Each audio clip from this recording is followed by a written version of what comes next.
ದಿನದಿಂದ ದಿನಕ್ಕೆ ರಾಜ್ಯ ಕಾಂಗ್ರೆಸ್ನಲ್ಲಿ ಕುರ್ಚಿ ಕಾದಾಟ ಜೋರಾಗ್ತಾ ಇದೆ. ಇದಕ್ಕೆ ಪೂರಕವಾದಂತಹ ಒಂದಿಷ್ಟು ಮಿಂಚಿನ ಬೆಳವಣಿಗೆಗಳು ಕೂಡ ಕೈಮನೆಯಲ್ಲಾಗ್ತಾ ಇರುವಂಥದ್ದು. ಕಾಂಗ್ರೆಸ್ನಲ್ಲಿ ಜೋರಾಯಿತು power sharing politics. DKShi high command ಜಪ ಮಾಡ್ತಾ ಇದ್ರೆ ಹೊಸ ಅಸ್ತ್ರದ ಬಳಕೆಗೆ ಮುಂದಾಗ್ತಿದ್ದಾರೆ. ಡಿಕೆಶಿ ಏಕಾಂಗಿ ಹೋರಾಟವೋ ದಿಕ್ಕು ಬದಲಿಸುವಂತಹ ತಂತ್ರವೋ? ಹಾಗಾದ್ರೆ ಪಟ್ಟಕ್ಕಾಗಿ ರಾಜ್ಯ ಕಾಂಗ್ರೆಸ್ನಲ್ಲಿ ಕಾದಾಟ ಹೇಗಿದೆ? ಡಿಕೆ ಶಿವಕುಮಾರ್ ಅವರು ಯಾವ ರೀತಿಯ ಪಾನನ್ನ ಮೂವ್ ಮಾಡ್ತಾ ಇದ್ದಾರೆ? ಅದರ ಕಂಪ್ಲೀಟ್ ರಿಪೋರ್ಟ್ ನಿಮ್ಮ ಮುಂದೆ. ಕಾಂಗ್ರೆಸ್ನಲ್ಲಿ ಜೋರಾಯಿತು power sharing politics. DK Shivakumar ಹೇಳಿಕೆಗೆ ಸಚಿವ ರಾಜಣ್ಣ ಕೌಂಟರ್. ಪವರ್ ಶೇರ್ ವಾರ್ಗೆ ಬ್ರೇಕ್ ಹಾಕುತ್ತಾ ಹೈಕಮಾಂಡ್. ರಾಜ್ಯ ಕಾಂಗ್ರೆಸ್ನಲ್ಲಿ ಪವರ್ ಶೇರಿಂಗ್ ಪಾಲಿಟಿಕ್ಸ್ ದಿನದಿಂದ ದಿನಕ್ಕೆ ಹೆಚ್ಚಾಗಿದೆ. ಇದರ ನಡುವೆನೇ ನಾಳೆ ಸಿಎಲ್ಪಿ ಸಭೆ ನಡೆಯಲಿದ್ದು ಭಾರಿ ಮಹತ್ವವನ್ನ ಪಡ್ಕೊಂಡಿದೆ. ಅದರಲ್ಲೂ ದಲಿತ ಶಾಸಕರ ಡಿನ್ನರ್ ಸಭೆಗೆ ಡಿಸಿಎಂ ಡಿಕೆ ಶಿವಕುಮಾರ್ ಬ್ರೇಕ್ ಹಾಕಿಸಿರೋದು ಸಿದ್ದು ಬಣದ ಸಚಿವರು ಶಾಸಕರ ಆಕ್ರೋಶಕ್ಕೆ ಕಾರಣ ಆಗಿದೆ. ಡಿಕೆಶಿ ಹೈಕಮಾಂಡ್ ಜಪ ಹೊಸ ಅಸ್ತ್ರ, ಏಕಾಂಗಿ ಹೋರಾಟವೋ ದಿಕ್ಕು ಬದಲಿಸುವ ತಂತ್ರವೋ? ಕಾಂಗ್ರೆಸ್ ಪಾಳ್ಯದಲ್ಲಿ ಸಿಎಂ ಪಟ್ಟದ ಆಟಕ್ಕೆ ರೋಚಕ ಟ್ವಿಸ್ಟ್ ಸಿಕ್ಕಿದೆ. ಮುಖ್ಯಮಂತ್ರಿ ಬದಲಾವಣೆ ಕುರಿತು ಸಾಕಷ್ಟು ಚರ್ಚೆ ನಡೀತಾ ಇರೋ ಹೊತ್ತಲ್ಲೇ DCM DKShi power sharing dinner politics ಕುರಿತು ಹೊಸ ಅಸ್ತ್ರ ಪ್ರಯೋಗಿಸಿದ್ದಾರೆ. ಯಾವ ಪವರ್ ಇಲ್ಲ, ಯಾವ ಶೇರಿಂಗ್ ಇಲ್ಲ. 5 ವರ್ಷ ಕಾಂಗ್ರೆಸ್ ಸರ್ಕಾರ ಇರಲಿದೆ. ಸಿದ್ದರಾಮಯ್ಯ ಅವರು ಮುಖ್ಯಮಂತ್ರಿ ಆಗ್ಲಿದ್ದು ನಾವೆಲ್ಲರೂ ಒಟ್ಟಾಗಿ ಕೆಲಸ ಮಾಡ್ತಾ ಇದ್ದೀವಿ, ನನ್ನ ಪರ ಯಾರು ಮಾತಾಡೋದು ಬೇಡ ಅನ್ನೋ ಮೂಲಕ ಎದುರಾಳಿ ಬಣಕ್ಕೆ ಡಿಕೆ ಚೆಕ್ ಮೇಟ್ ಕೊಟ್ಟಿದ್ದಾರೆ. ಇದು ಡಿಕೆಶಿಯ ಏಕಾಂಗಿ ಹೋರಾಟವೋ ಅಥವಾ ದಿಕ್ಕು ಬದಲಿಸುವ ತಂತ್ರವೋ ಅನ್ನೋ ಭಾರಿ ಚರ್ಚೆಗೆ ಗ್ರಾಸ ಆಗಿದೆ. ಯಾರು ತಲೆ ಕೆಡಿಸ್ಕೊಳಕ್ ಹೋಗ್ಬೇಡಿ. ಯಾವ ರಾಜಕಾರಣ ತಿರುವು ಅವಶ್ಯಕತೆ ಇಲ್ಲ. ಜನ ನಮ್ಗೊಂದು ಅವಕಾಶ ಕೊಟ್ಟಿದ್ದಾರೆ. 5 ವರ್ಷ ಮುಂದುವರಿಸ್ತೀವಿ. ಎಲ್ಲರ ಮಾತು ಗೌನ. ಪಕ್ಷ ಏನ್ ಹೇಳ್ತದೋ ಆ ರೀತಿ ಕೆಲಸ ಮಾಡಿಕೊಂಡು ನಾನು ಮುಖ್ಯಮಂತ್ರಿಗಳು ಹೋಗುವಂತ ಕೆಲಸ ನಾವು ಮಾಡ್ಕೊಂಡು ಹೋಗ್ತೀವಿ. ನನಗೆ ಯಾರ ಬೆಂಬಲನೂ ಬೇಡ, ಯಾವ ಶಾಸಕರ ಬೆಂಬಲನೂ ನನಗೆ ಅವಶ್ಯಕತೆ ಇಲ್ಲ. ನಾನು ಉಂಟು, ಕಾಂಗ್ರೆಸ್ ಪಕ್ಷ ಉಂಟು. ಕಾಂಗ್ರೆಸ್ ಪಕ್ಷ ನಾಯಕರು ಏನ್ ಹೇಳ್ತಾರೆ ಆ ರೀತಿ ನಾನು ಕೆಲಸ ಮಾಡ್ಕೊಂಡು ಹೋಗ್ತೀನಿ.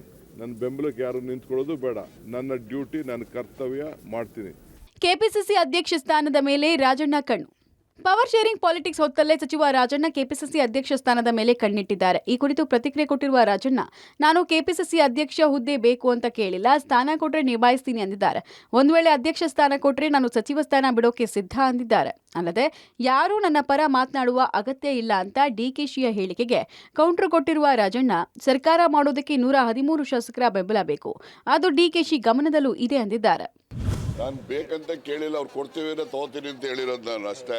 ಅವರು ಅಧ್ಯಕ್ಷರಿಗೆ ಕೊಡ್ತೀನಿ ಅಂದರೆ ನಾನು ಆಗ್ಲಿಕ್ಕೆ ಸಿದ್ಧ ಇದ್ದೀನಿ, ಮಂತ್ರಿ ಕೆಲಸ ಬಿಡ್ಲಿಕ್ಕೆ ಸಿದ್ಧ ಇದ್ದೀನಿ ಅಂತ ಹೇಳಿದ್ದೀನಿ ಹೊರತು ನನ್ನ ಅಧ್ಯಕ್ಷನ ಮಾಡಿ ಅಂತ ನಾನು ಎಲ್ಲೂ ಅರ್ಜಿ ಹಾಕ್ಕೊಂಡು ಎಲ್ಲೂ ಕೇಳೋವಂಥ ಪ್ರಮೇಯ ಏನಿಲ್ಲ, ನಾನು ಮಾಡೋದು ಇಲ್ಲ. ಅದನ್ನು ನಿನ್ನೆ ಡಿಕೆ ಶಿವಕುಮಾರ್ ಯಾರು ನನ್ನ ಪರವಾಗಿ ಮಾತಾಡೋದು ಅಗತ್ಯ ಇಲ್ಲ, ನಾನುಂಟು ನನ್ನ ಪಕ್ಷ ಅಂತ ನೇರವಾಗಿ ಹೇಳಿದ್ದಾರೆ. ತಪ್ಪೇನಿದೆ? ಈಗ 113 ಜನ ಶಾಸಕರು ಬೇಕು ಸರ್ಕಾರ ಮಾಡಲಿಕ್ಕೆ, ಅದು ಅವ್ರ ಗಮನದಲ್ಲೂ ಇದೆ. ಅದು ಏನೋ ಹೇಳಿದ್ದಾರೆ, ಹೇಳಿದ್ದಕ್ಕೆ ನಾನೇ ಕಾಮೆಂಟ್ ಮಾಡಕ್ಕೆ.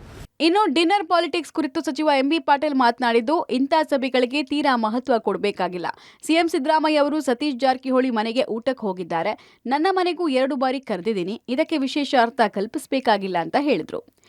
ಯಾರ ಮನೆಗೆ ಹೋಗಿ ಊಟ ಮಾಡೋದು ಇದೆಲ್ಲದಕ್ಕೂ ಏನು ಮಹತ್ವ ಕೊಡಬೇಕಾಗಿಲ್ಲ. ಮುಖ್ಯಮಂತ್ರಿಗಳು ಸತೀಶ್ ಜಾರಕಿಹೊಳಿ ಮನೆಗೆ ಹೋಗಿದ್ದಾರೆ, ನನ್ನ ಮನೆಗೂ 2 ಸಲ ಕರೆದಿದ್ದೀನಿ, ಹಿಂದೆ ಬಂದಿದ್ದಾರೆ. ಇದಕ್ಕೆ ವಿಶೇಷ ಅರ್ಥ ಕಲ್ಪಿಸ್ಕೊಡೋದು ಸರಿಯಲ್ಲ. ಅಷ್ಟೇ ಯಾಕೆ, ನಾವು ವಿರೋಧ ಪಕ್ಷದವರು ನಮ್ಮ ಮನೆಗೆ ಊಟಕ್ಕೆ ಬರ್ತಾರೆ, ನಾವು ಅವ್ರ ಮನೆಗೆ ಊಟಕ್ಕೆ ಹೋಗ್ತೀವಿ. ಡಿಕೆಶಿ ಸಿಎಂ ಆಗಿಯೇ ಆಗ್ತಾರೆ. ಶಾಸಕ ಶಿವಗಂಗಾ ಬಸವರಾಜ್ ಮತ್ತೆ ಬ್ಯಾಟಿಂಗ್. ಚನ್ನಗಿರಿ ಶಾಸಕ ಶಿವಗಂಗಾ ಬಸವರಾಜ್ ಡಿಸಿಎಂ ಪರ ಮತ್ತೊಮ್ಮೆ ಬ್ಯಾಟ್ ಬೀಸಿದ್ದಾರೆ. ಈಗಲೂ ಹೇಳ್ತೀನಿ, ಮುಂದೆನೂ ಹೇಳ್ತೀನಿ, ಡಿಕೆಶಿ ಸಿಎಂ ಆಗೇ ಆಗ್ತಾರೆ. ಡಿಕೆಶಿ 5 ವರ್ಷ ಸಿಎಂ ಆಗಬೇಕಾಗಿತ್ತು, ಕೆಲ ಬೆಳವಣಿಗೆಯಿಂದ ಸಿದ್ದರಾಮಯ್ಯ ಸಿಎಂ ಆಗಿದ್ದಾರೆ ಅಂತ ಬಸವರಾಜ್ ಹೇಳಿದ್ದಾರೆ. ನಮ್ಮ ಡಿಕೆ ಸಾಹೇಬರು ಅವ್ರು 5 ವರ್ಷ ಮುಖ್ಯಮಂತ್ರಿ ಆಗಬೇಕಾಗಿರೋದು, 2 ವರ್ಷ ಅಲ್ಲ, 5 ವರ್ಷನೇ ಅವ್ರಿಗೆ ಕೊಡಬೇಕಿತ್ತು. ತದನಂತರ ನಡೆದಂಥ ಬೆಳವಣಿಗೆಯಲ್ಲಿ ಏನು ಹೈಕಮಾಂಡ್ ತೀರ್ಮಾನ ಮಾಡಿ ಸಿದ್ದರಾಮಯ್ಯ ಸಾಹೇಬರಿಗೆ ಕೊಟ್ಟಿರೋ ಅವಕಾಶ ಅವ್ರು ನಡೆಸ್ತಾ ಇದ್ದಾರೆ, ಅವ್ರು ನಡೆಸಲಿ. ತದನಂತರ ಕುರ್ಚಿ ಖಾಲಿ ಆಗಿದೆ ಸಂದರ್ಭದಲ್ಲಿ ನಾವು ಕ್ಲೈಮ್ ಮಾಡ್ತೀವಿ. ನಮ್ಮ ಹೈಕಮಾಂಡ್ ತೀರ್ಮಾನಕ್ಕೆ ಬದ್ಧವಾಗಿದ್ದೀನಿ ಅಂದರೆ ನಾವು ಹೈಕಮಾಂಡ್ ತೀರ್ಮಾನಕ್ಕೆ ಬದ್ಧವಾಗಿದ್ದೀವಿ. ನಮ್ಮ ಡಿಕೆ ಸಾಹೇಬ್ರು ಏನು ಹೇಳ್ತಾರೆ ಆ ವಿಷಯಕ್ಕೆ ನಾವು ಬದ್ಧವಾಗಿದ್ದೀವಿ. ಒಟ್ಟಿನಲ್ಲಿ ಸಿಎಲ್ಪಿ ಸಭೆ 1 ದಿನ ಬಾಕಿ ಇರುವಂತೆ ಕಾಂಗ್ರೆಸ್ನಲ್ಲಿ ಪವರ್ ಶೇರಿಂಗ್ನ ಪಾಲಿಟಿಕ್ಸ್ ಬೆಂಕಿ ಹೊತ್ತಿ ಉರಿತಾ ಇದೆ. ಹೈಕಮಾಂಡ್ ಹೆಂಗೆ ಬ್ರೇಕ್ ಹಾಕುತ್ತೆ ಅನ್ನೋದು ಕುತೂಹಲ ಮೂಡಿಸಿದೆ. News desk, public TV.